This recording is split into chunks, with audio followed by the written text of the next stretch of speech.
Good morning and welcome to our event on the Fit for 55 package policy framework fit for a climate neutral EU organized by the European Policy Center. I'm Thijs Vandenbussche, I'm a policy analyst, climate and energy at the EPC.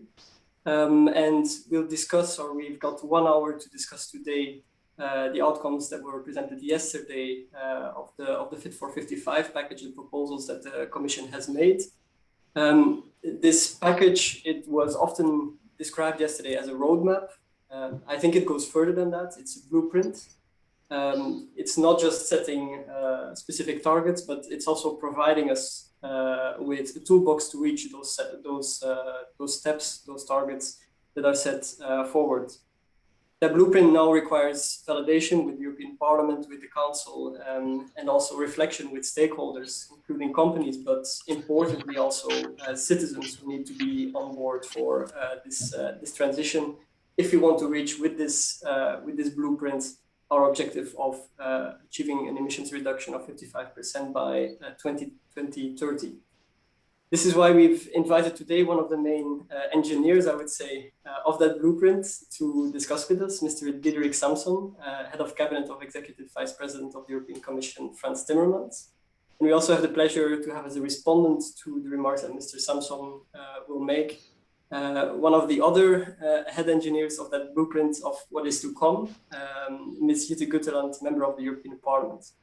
But without further ado, because we've all followed, I think, yesterday, the announcements and what is in that package, I would now give the floor to Mr. Diederik Samsom to present his view on the package, what are the crucial points for him, and then we'll proceed with the event with Ms. Guteland and then a Q&A with the public. So, Mr. Samsom, the floor is yours, and looking forward. Thank you, Thijs, and thanks to be here to present this package that we indeed launched yesterday. And if you look at the headlines in the newspapers, words like transformational, biggest package ever, revolution, etc., come to mind. That's indeed one way to look at it. There is, however, also another way to look at it. And let me start with that way. 2/3 of this package is already operational. The ETS is there. The effort sharing regulation is there. The energy efficiency directive is there. The renewable energy directive is there. The LULUCF is there. And the energy taxation directive is there. It's all there. And Europe's doing fine. European households are doing fine. We have managed to grow with 24% since 1990. We have to manage to grow with 60% since 1990, while reducing our emissions with more than 20% since 1990. Most of the legislation that we presented yesterday is a follow-up, strengthening of the legislation that is already operational, in place, effective, and as said, Europe is doing fine. Let me give you one example of where the revolution might not be as revolutionary as it's presented by some of the responses from the media. I read in a newspaper that for the first time, we are going to put emission trading system upon households. Well, first of all, we don't put them on households, but most of all, it's not the first time. Electricity is half of our energy bill, and electricity is since more than 15 years under an emission trading system. Increasing prices? Yes, it does. Decarbonizing the product, electricity? Yes, in a spectacular way. The electricity sector has done most of, if not all of the heavy lifting so far in decarbonizing our economy. And our households are doing fine.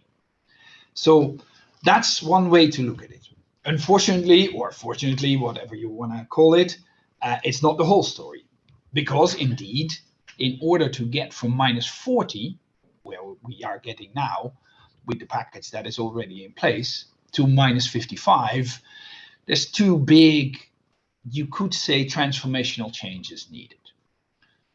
First of all, you don't get from a -40 to a -55 society on our way to climate neutrality without transforming some of the industry that we have. Incremental changes are not enough. ramping up the efficiency of your process is not going to bring you there. So for instance, in the steel sector, you will see, and we will need to see, a complete transformation from the blast furnaces that we have, filling them with cokes and blowing the steel out of the iron ore, is a process that will end. And we will see new processes in terms of hydrogen steel or maybe other things even. And this, a similar, not by coincidence, one of the biggest industries in Europe, the car industry, will make that transformation from internal combustion engine towards battery electric vehicle, or maybe something else, but at least something completely different. And that's transformational change that needs to happen. And that's enshrined in our package with the strengthening of the ETS, the more than doubling of the innovation fund, and all the other proposals that are there. The other part is, which is, you could call transformational, is that in order to get from -40 to -55, more sectors of our society, more parts of the society need to join the project, the party, so to speak. So far, as I said, electricity and also to a certain extent industry has done the heavy lifting. By coincidence or not, the two sectors that are currently subject to an emission trading system. And two other sectors which are causing almost half of all emissions, road transport and our buildings, have not joined the party yet. Road transport emissions have only gone up, and emissions in our buildings, from our buildings, most of all the heating of our buildings, is only gradually, slowly, way too slowly coming down now. So we need to change that. And we have turned in our analysis every option upside down, and we have concluded that extending, or better worded, creating a new emission trading system, an ETS, for those two sectors can do the job. Because though that emission trading system has a few advantages that other instruments don't have. First of all, a cap and trade will guarantee you meeting the target, which is very important if you see the experience of the built environment and road transport missing consistently on every target that we have imposed in the last 25 years. So meeting the target is non-insignificant as a feature. The other thing is, it imposes the price incentive at the place where the action can take place. And to avoid any misunderstanding, that is not at the household level. That is at the fuel producers and the fuel suppliers level for both road transport fuels and heating fuels. You put the price incentive in the boardroom of those multi-billion-dollar euro companies. They can make that assessment. Do I buy all those allowances that get more expensive every year? Or do I start decarbonizing my product in order to avoid the need to buy more and more allowances? Exactly the assessment that was made in the boardroom of the big electricity utilities in the last 10 years, with huge consequences. Coal-fired power stations are going down by the day. And new, much more decarbonized electricity, sometimes gas, but more often wind and solar, real renewables, are making incredible, mind-boggling curves upwards. That similar assessment will happen in the boardrooms of the fuel suppliers, transport fuels, and heat suppliers too. And then the third advantage, it creates revenues. It creates revenues on a public level that you can use to redistribute and to address the social challenge. Because it's true that the assessment in the boardroom is not only going to be decarbonize the product, but it's also going to be okay. And then the increased costs of all our investments and the obligation to buy allowances, those increased costs we will trickle that down the value chain all the way to the end user, which is in many times the household.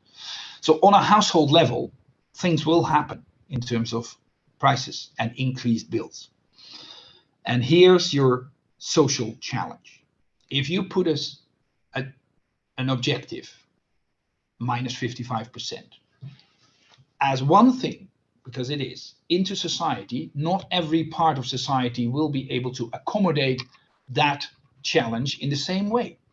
Some of us, and I can sort of say that everyone in this call, will be able to accommodate that challenge. We are able to pay a little more for our gasoline, petrol, or our gas in our houses.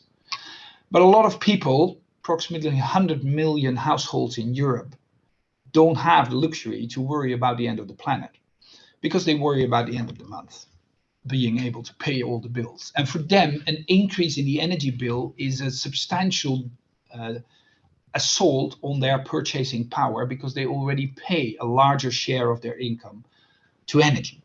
And that's where we need money, revenues, means to help them, be it by direct income support, which is not very sustainable but very effective, or something much more sustainable by helping them lowering their energy bill in a more structural way, renovating their house, helping them, subsidizing, or even organizing the renovation, the insulation of houses is the most effective way to create a sustainable future, because it kills 3 birds with 1 stone.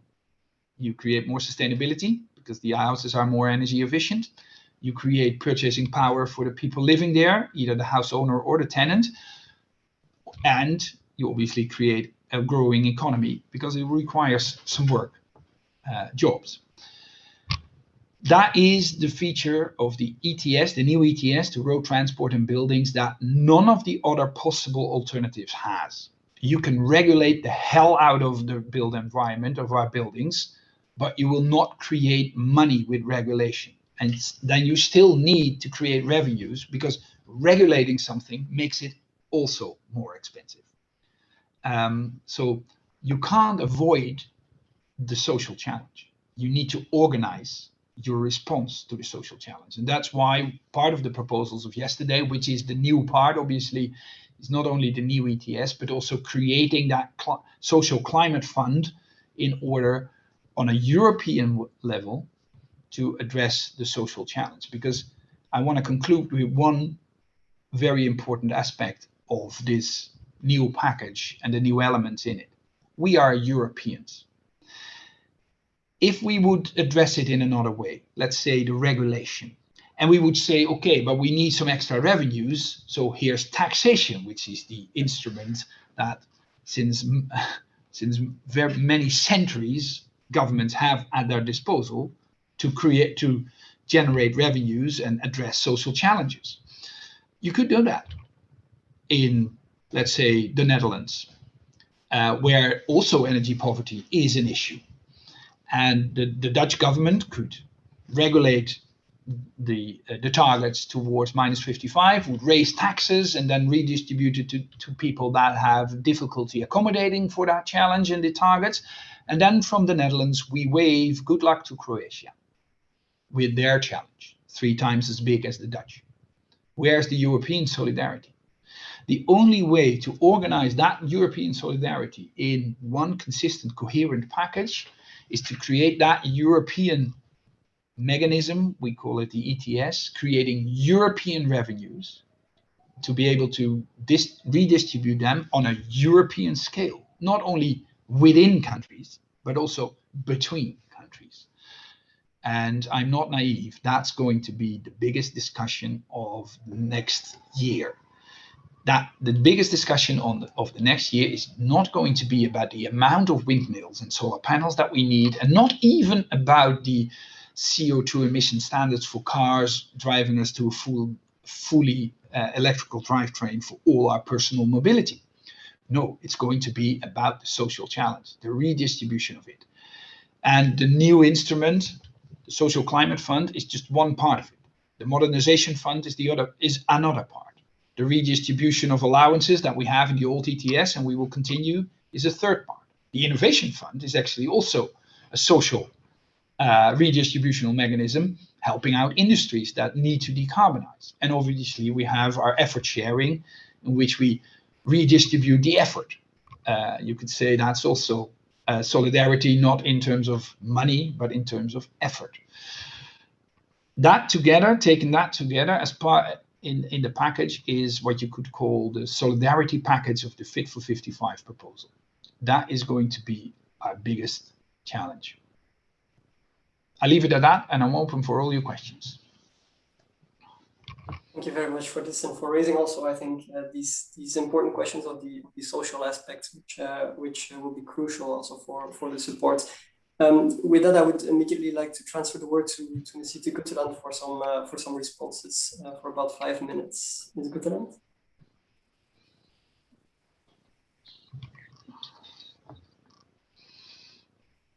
Thank you very much, and I was happy to be able to join this event today, and I would like to start by saying that it is indeed a historic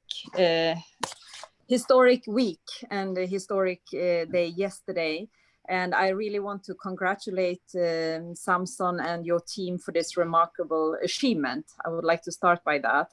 Never in the European history, and certainly not during my last 7 years in the European Parliament, I've seen so much ambition for climate, not just in terms of this many different legislative files being presented in one day, but also the ambition in each one of them. And I really see that this level is unique for the European Union. But it is also an obligation from the climate law to deliver it. And we work together on that. And I really also see that this is reflected now in the package, of course. I think there is no secret that the Parliament wanted even more ambition in the climate law. But we should all acknowledge that this is a big step with the climate package and what's been delivered. But there are many things also I can start by saying that I'm happy about to see managed through in this package. First of all, I would like to mention that even though we have not analyzed how in line everything is in the climate law, so you need to take what I'm saying with some salt, but a doubling of the linear reduction factor in the ETS and a one-off reduction more than 2 years of emission of Sweden is big, and it's certainly bigger than what we were able to negotiate last legislature, and it is showing that the climate law is delivering also for the ETS. The expansion of the ETS to maritime sector, including extra EU chips, as well as the phase out of the free allowances to aviation, is also something I like to mention. It is a big step. Even here, we wanted the full scope of the ETS maritime sector. Samson, you know that, but still it is bigger than we feared, and it is ambitious that the EU is taking some legislative moves here that I think the IMO will be aware of. The historic CBAM that's been presented for the first time, I believe this is taking a global leadership needed. And this is also something that will change the global level playing field. And the phase out of new sales of fossil cars by 35 is, as you mentioned yourself, something that will push for new technology and be this ambition movement for the car industry. And I really hope the climate law helped you through this, and I indeed think it did. You have invited us many times to be patient and take a good look at the proposals before we take a stance. And I can guarantee you, Samson, that we will look at it, we will analyze it and see how well it fits into what needs to be done. And we will come back if anything is not in line with the climate law. And we will also come back when we have studied the social aspects of the impact assessment. And I also know about the whole deal about the social aspects, and that's good. I also heard Timmermans many times endorsing that aspect. But you know that we are critical in the S&D group of including the transport and the buildings in this new ETS, and that's for the social consequences. It is worrying that the social climate fund will not be enough and the benefits for climate might not be big enough. Our initial reaction is that industry should have taken even more responsibility, and that there is no rebate for international shipping, that the linear reduction factor is even sharper, and also that agriculture doesn't take its fair share. So these are the critical elements that we notice for now. I would also like to mention that we would have wanted to see the free allowances phased out even faster, especially with the CBAM in place, because I mean, what's the reason for the free allowances in when you have the CBAM, then you actually don't need it. But I would like to conclude by being positive again and say that I think this is a strong proposal and something we can build up on as co-legislators. And I think it is a big comeback for the ETS and a very good start in turning promises into action. Thank you. Mr. Samsom, would you like to give some first reactions to some of these statements? Well, no, we always knew that the most, let's say, contentious part of the proposal would be to extend or to create an ETS for built environment and for the buildings and road transport. But as I said, the alternatives do not deliver. So Timmermans presented his proposal yesterday in the Environment Committee of the European Parliament and also said very clear, if there's an alternative that delivers, we are happy to change our proposal for the better. If the proposal can get better, who am I to be against that? But then you need to find an alternative that delivers. And most of the alternatives that I've heard so far are don't do it. Well, that's not an option. It's not an option in the light of the climate crisis that we are facing right now. It's 50 degrees in Canada. People are washed away in Germany now because of torrential rain. And not only in Germany, but in parts of Belgium and the south of the Netherlands too. We are experiencing climate change. A few years ago, you had to point to a point in the future or far away on the planet to talk about climate change. It's happening now, here. So we don't have the luxury nor the time to delay our action. But if there is an alternative, we are fine. We would even be happy because we don't do anything because we think we should punish or our citizens. We do things because we think it's the best way forward to both a sustainable but also a more fair society.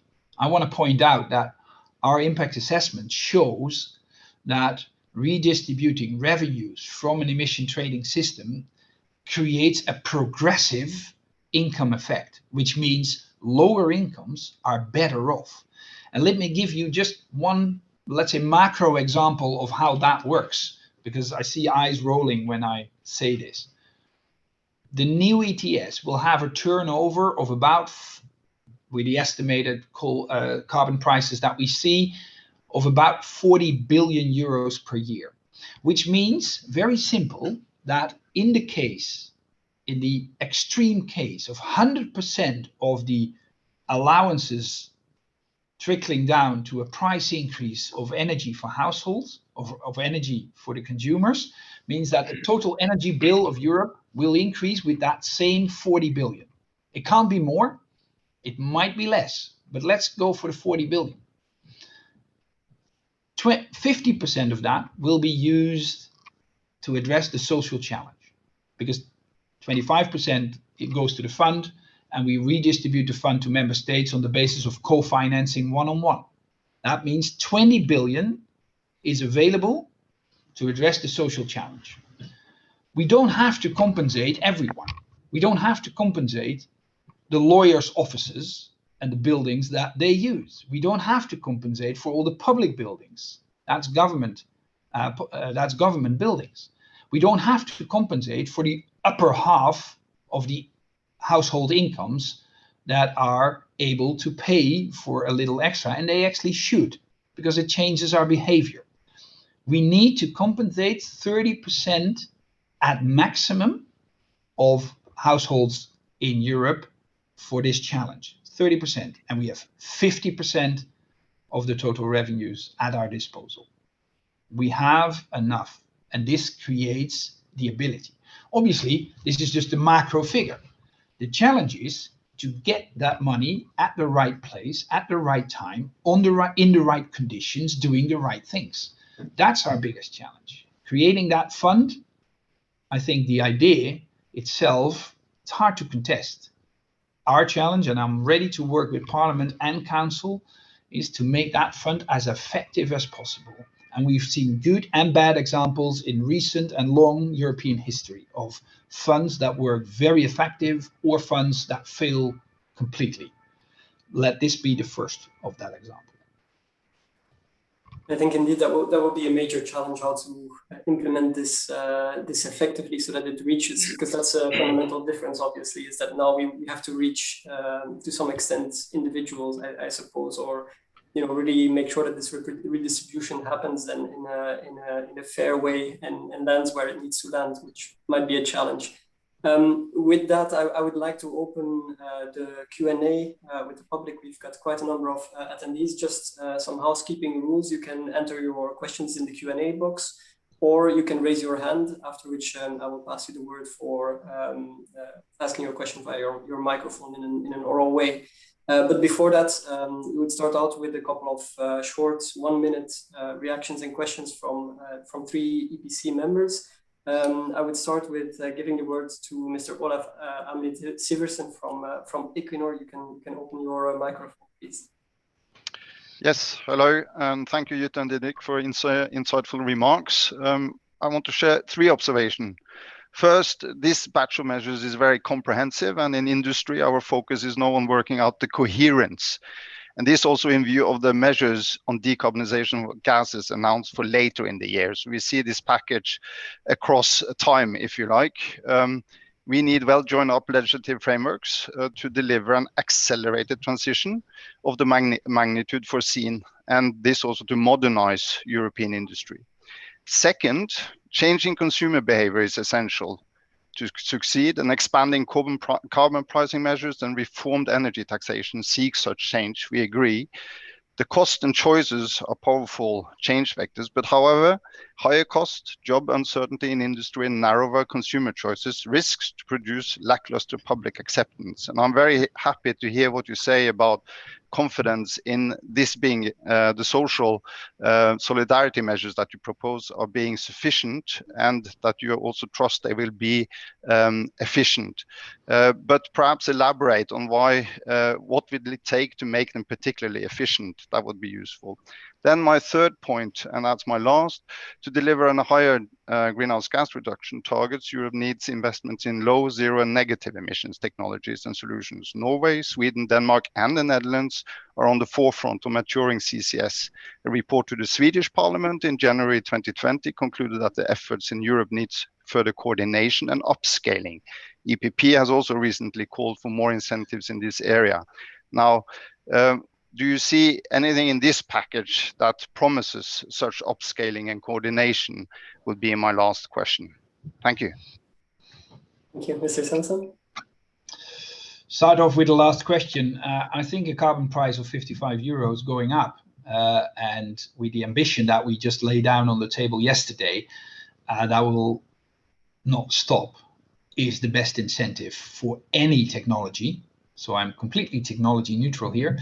For any technology that avoids emitting CO2 into the atmosphere, including CCS.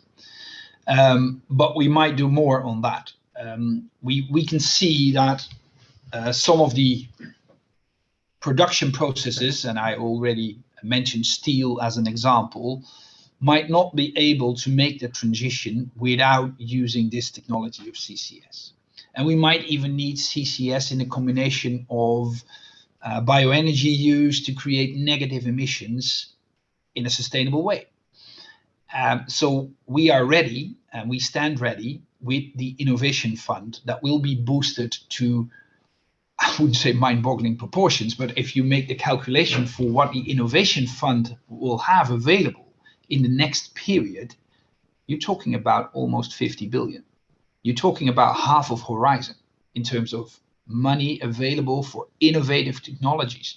I think we can work and we need to develop that, and it's difficult at some point. Spending large amounts of money is not fun anymore. It's hard. It's hard because you need to be able to get the money at the right place, also when you're talking to big industries. But I'm ready to work with everyone, stakeholders, including industry stakeholders, to make that fund as effective as possible. Because now we have the opportunity to do so. On your first question on the coherence of the package in connection with the decarbonized gases, let's talk about hydrogen for a moment. We felt from the cabinet of EVP Timmermans, we felt especially responsible for making all the parts of the package coherent, working together. And so when we saw that we were calibrating the renewable energy target towards a 38% in 2030, we looked at our hydrogen strategy, providing for a 40 gigawatts in installed capacity of electrolyzers. You need to fill that capacity with electricity, green electricity.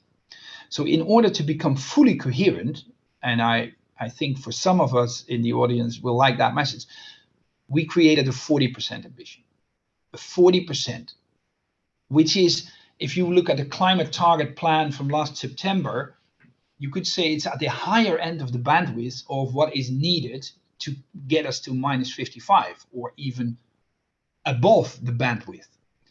But with an eye on our industrial strategy, our hydrogen strategy, which needs to be aligned in this Fit for 55 package, we decided to go for that higher end or even a bit above the higher end in order to be able to feed all those electrolyzers with green electricity. Because if we feed them with electricity coming from coal-fired power stations, we are actually setting steps backwards in terms of decarbonizing our industry and our products.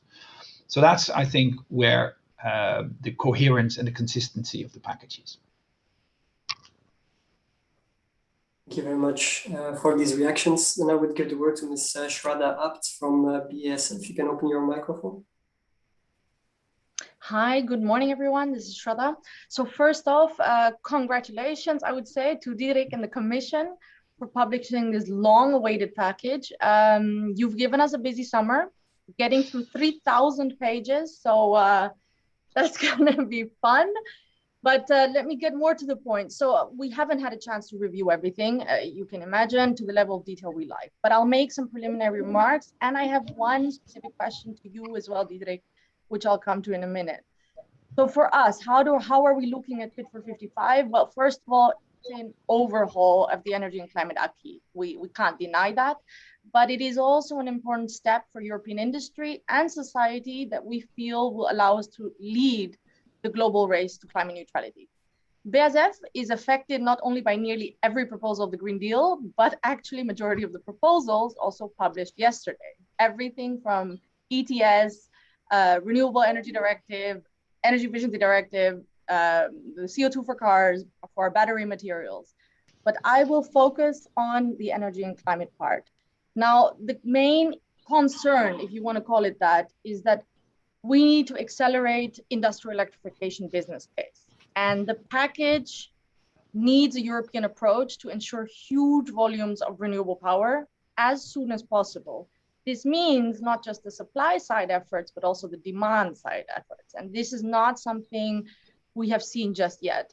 Why are we saying this? Well, we would like to make Ludwigshafen, which is, as you know, the largest chemical site, integrated chemical site globally, a lighthouse project for climate protection in the chemical industry. We want to move towards the electric cracker. We are the largest industrial consumer of hydrogen. We're working on our electrolyzer, but all of this fundamentally depends on the availability of green power at the right prices. So there's two key levers, I would say. One is carbon pricing, which is a key steering objective via the EU ETS and carbon leakage protection. And the other is renewable energy prices. So the faster we accelerate CO2-free manufacturing through electrification, the sooner we see we can get to emission reductions. On the ETS, I think there's two things I would like to say. This is going to be key for us on the one hand, and we definitely welcome some of the aspects that are included, like the recognition of CCU, the bigger innovation fund, the mention of carbon contracts of difference as a tool. I think this is very positive, but let's be honest, there will be challenges. Challenges like the higher linear reduction factor that Ms. Guteland already mentioned, the benchmark tightening, all of these must reflect in a way what is technologically possible. And with that, the question to you, Diederik.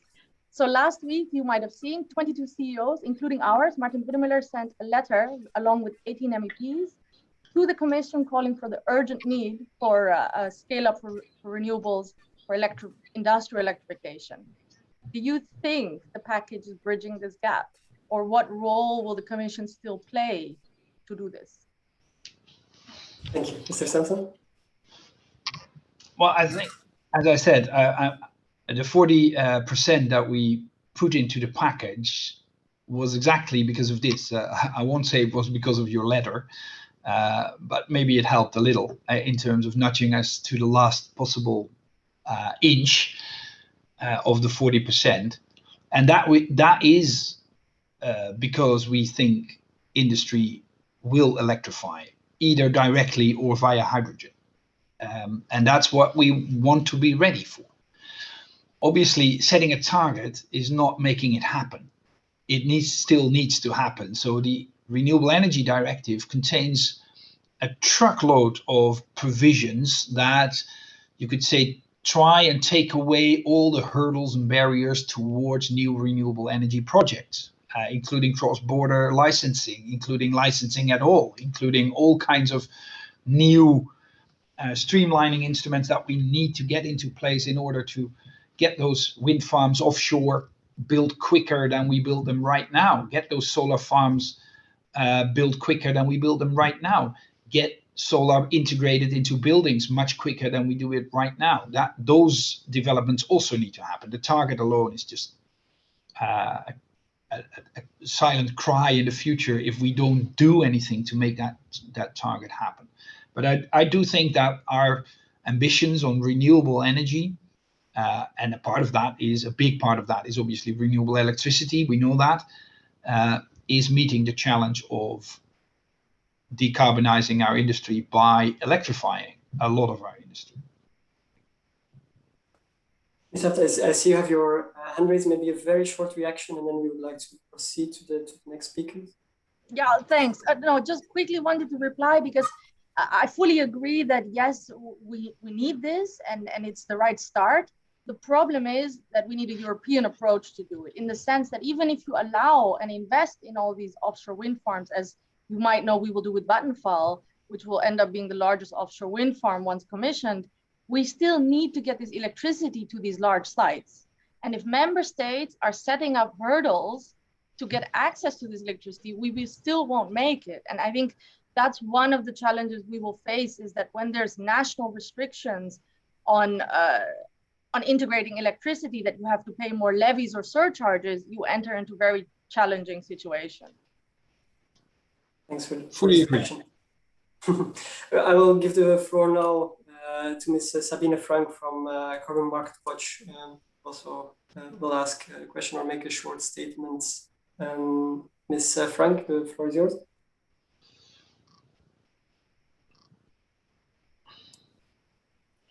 Thank you very much for this opportunity to respond. Like other speakers before me, I want to acknowledge, first of all, that putting this package together, this Fit for 55 package, is an enormous effort by the European commissioners and their staff, and it also comes with all the right rhetorical acknowledgements such that we no longer live within planetary boundaries and that time is therefore out of joint. However, even with the Fit for 55 package, it has to be said that EU climate policy is still changing more slowly than the climate is changing. The Fit for 55 package isn't fit for 1.5 degrees, and that neither are therefore the carbon pricing aspects of the proposals, on which I will focus my 5 quick remarks. The first one being the key parameters of the emissions trading system have not been sufficiently tightened to deliver the emission reductions the climate needs. And most importantly, the malpractice of handing out emission allowances to polluting industries for free will still continue for too long at too great a scale. We find that the Commission has tinkered in the margins here, but left the main components of the free allocation intact. Mr. Samsom mentioned the steel industry and what radical transformation is needed here, but said not much later that the industry has actually done the heavy lifting. It's not true that this industry has received most of its allowances for free, so it's not done the heavy lifting. And referring to the innovation fund, that innovation fund is insignificant compared to the value of the free emission allowances. Member states, the EU is foregoing revenue by handing out these emission allowances for free. And neither has the introduction of the carbon border adjustment mechanism been grasped as an opportunity to end free allocation swiftly. The sectors covered by CBAM will have their free allowances only gradually phased out by 2035, while the ETS currently foresees no free allocation beyond 2030. So we could say this is actually a worsening of the situation. Fourthly, my time is short, so just some headlines. The aviation sector continues to get off lightly in our view, and the inclusion of maritime shipping in the ETS, although in itself a good thing, is overall too timid. And as regards the ETS for road transport and building fuels, as Mr. Samsom has said, it will really have to stand the stress test of introducing an effective social redistribution instrument. That will be absolutely crucial. Overall, our impression is that the European Commission has already built a lot of the anticipated pushback into the proposal. And with that, it's unfortunately not the guardian of the polluter pays principle as enshrined in the EU treaties. And therefore, we hope that in the legislative process over the next couple of years, all these issues will be addressed. And at Carbon Market Watch, we certainly look forward to making our contribution and to working with everybody concerned. There's indeed some time coming up to discuss all of this. Mr. Samsom, your first reactions in 1 minute. Yeah, I'm a bit puzzled about the consistency. First of all, doing the heavy lifting is not synonymous to pay the most money. That's when I said heavy lifting, it was about decarbonizing. And it's objectively true that industry and electricity have done the heavy lifting in terms of decarbonizing our economy. Built environment and road transport have not. So I'm a bit puzzled that Carbon Watch is now taking all Carbon Market Watch is aiming at the sectors that are actually have done something and need to do more, by the way. And let me go into that, because free allowances do not undermine the system if at the margins where they need to buy allowances, prices go up to 55 or even more euros per ton. I can tell you that a steel factory like Tata Steel, one of the biggest in Europe, has to buy quite a lot of allowances because they do not meet the benchmark. And I can tell you what an incentive that is for them to start meeting that benchmark for once. It is their assessment in the boardroom is not going to change by free allowances. It's changing by the price of the certificates that they have to buy. And it's working, as you can see. And then the biggest inconsistency of all.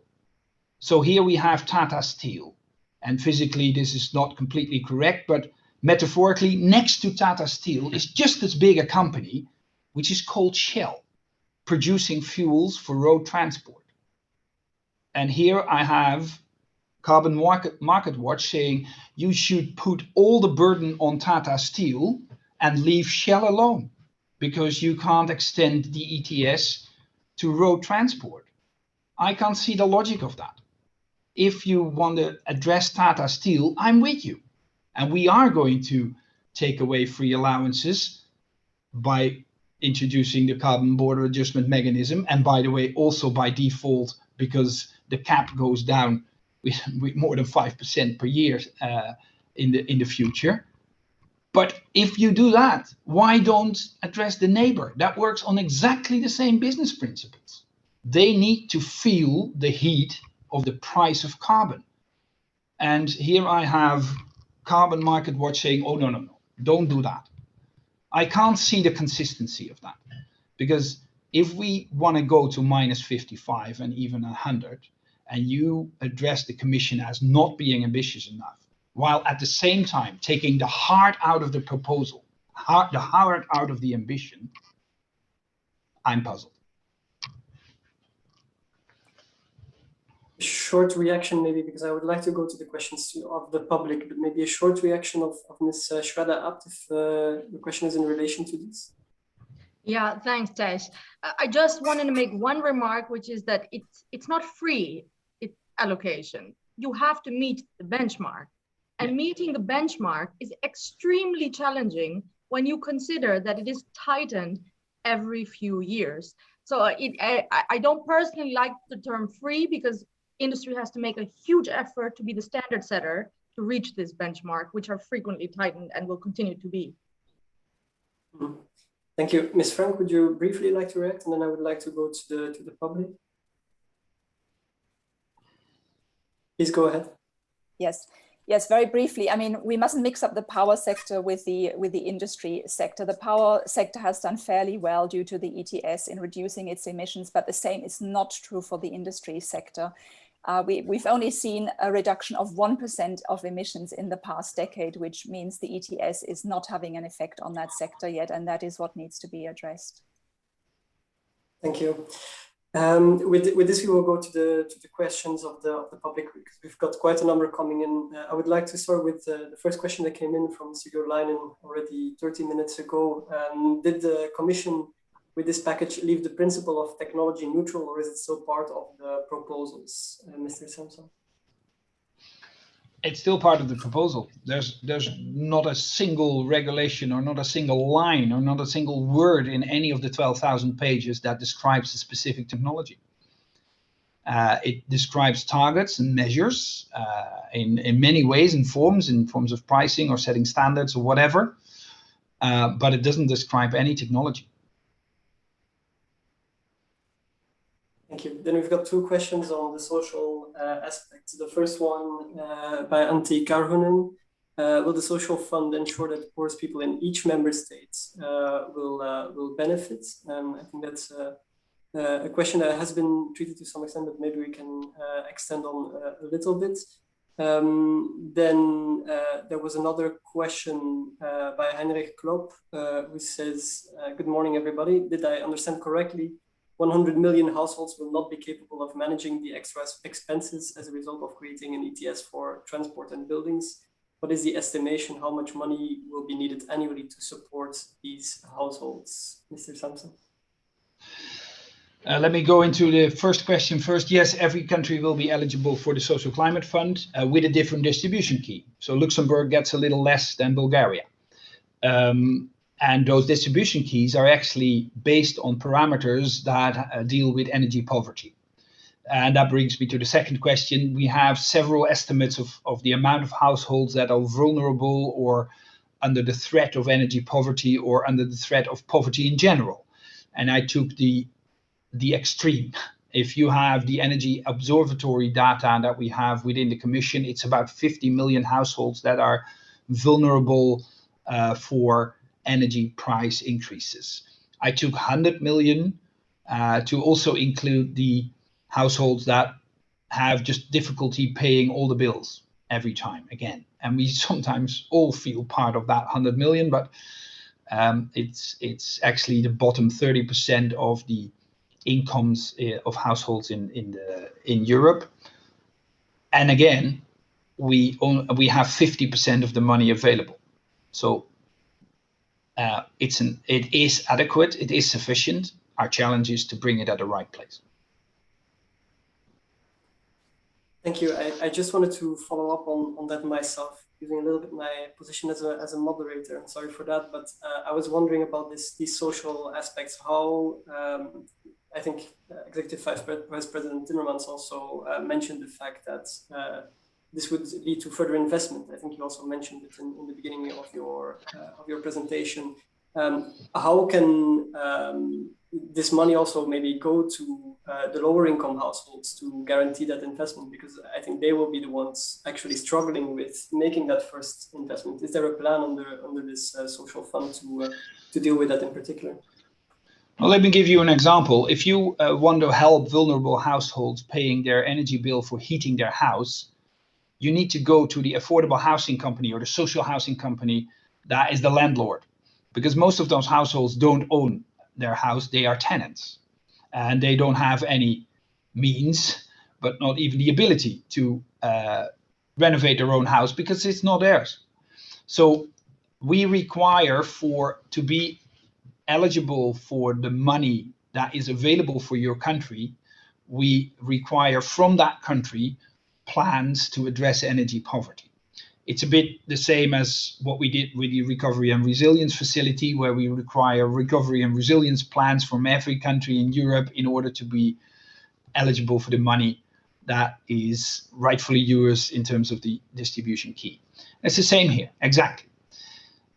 In those plans, if I were such a country, I would put on top, and maybe on place 2, 3, and 4, the renovation of affordable housing, where you do provide those people living there with a lower energy bill. And if you subsidize that with the money that you get from this fund, you can tell the landlord, don't increase the rent. Because in a normal business case, it would go as follows. The landlord would renovate the house, the energy bill would go down for the tenant, but the rent will go up because somebody has to pay in the end for the renovation.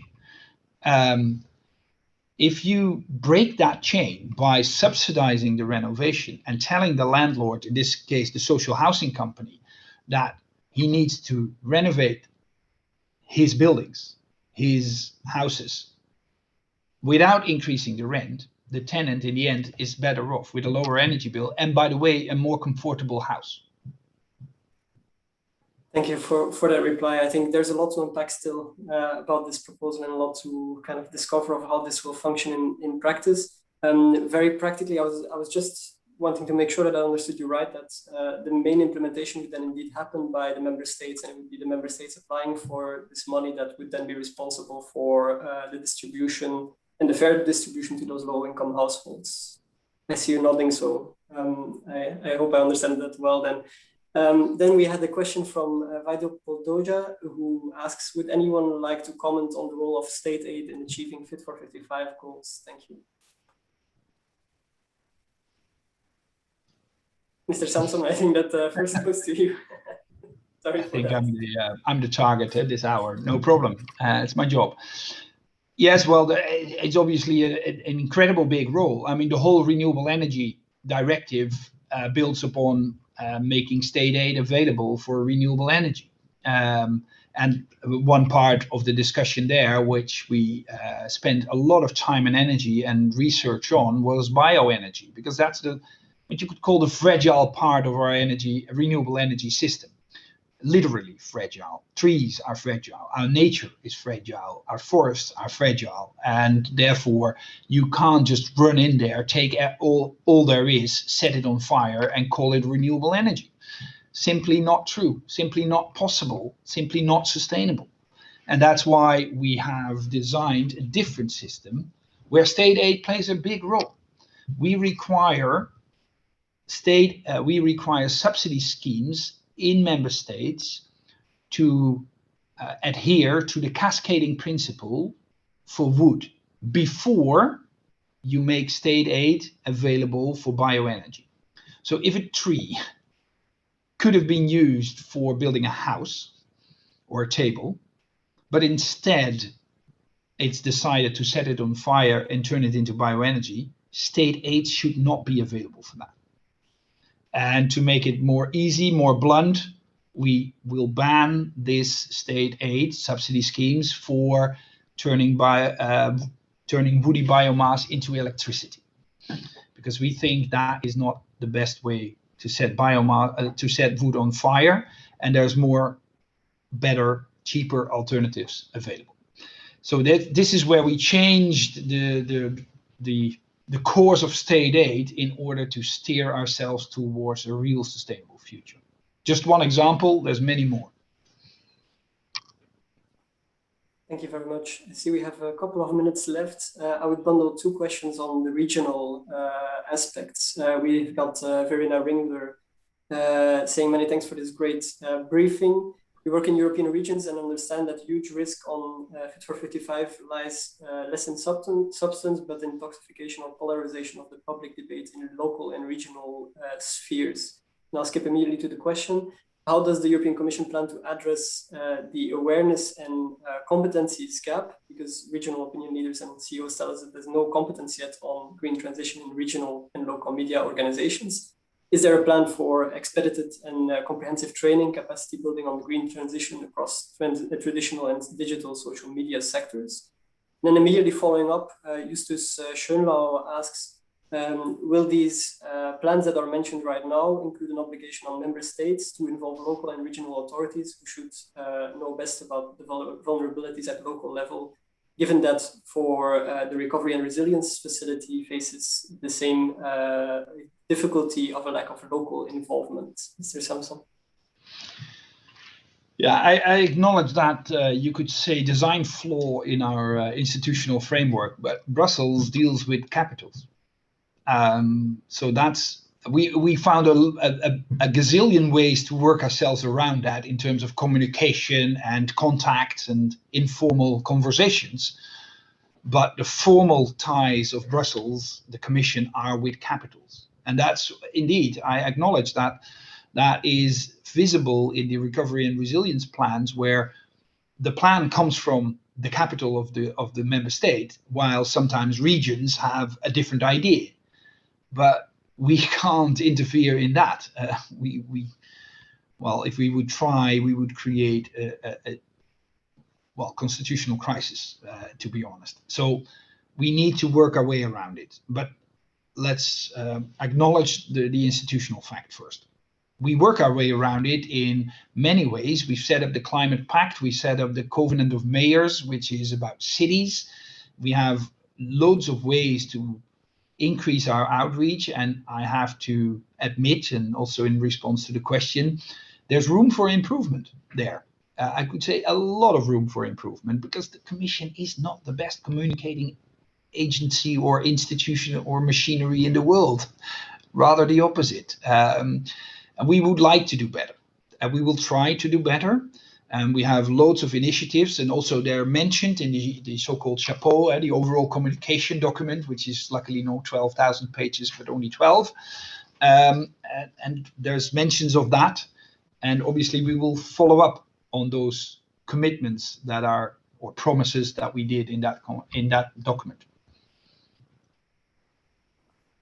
Maybe we have time for one last question by Mr. Jakub Groskowski, who asks, what message does the European Commission want to send regarding the use of natural gas in electricity production until 2030? It's going to end somewhere. I'm not sure whether that date is the exact one, because I can't predict the future. I can't predict the course of innovation and investments by society, but you can see that the discussion changes at incredible speed. Only 5 to 10 years ago, gas was seen as the bridging fuel, and it was a large bridge, and it was also a long bridge towards 2050. That was basically the general consensus. Gas would be with us in huge amounts up to 250 as a bridging fuel. The bridge has gotten shorter and smaller. So it's now not 250 anymore. I don't know where it will end exactly, but for electricity production, it's certainly not. It's even, you could say 240 might be even too far away. And it's also getting smaller because the amount of alternatives is getting bigger. Gas is a perfect example of where developments in society have taken a turn for the better at speeds that we could not imagine only a few years ago. And I think the other example is the car industry. And I would like and love to be able in 2 years' time to be in such a forum again and tell you the story about steel. I'm not able to do that right now because the changes there are, I'm gonna say that also to Sabine, you're right, the changes there are not quick enough. But I can see the first glimmers of new developments in hydrogen steel production that might surprise us in the future, in the very near future. So again, I hope to be able to come back in a short time and tell another story of another part of society that has made that turn towards sustainability. Thank you very much for the reaction. We've come to the end of our hour that we had with you. Thank you very much for your substantial answers, Mr. Samsom, to those first questions. I think this was 1 hour to just kick off a debate that will take a long time, that will become intense, but that for sure will lead to kind of the same outcomes, the same needs that need to be fulfilled in the future. So thank you very much for kicking off this debate this morning with us. And also thank you very much to MEP Jytte Guteland for her reactions and our speakers, MEP members. Thank you to the public for attending, and we look forward to seeing you at future EPC events. And I wish you a very nice continuation of the day that will probably be as intense as this morning. So thank you very much. Bye. Thank you very much. See you soon.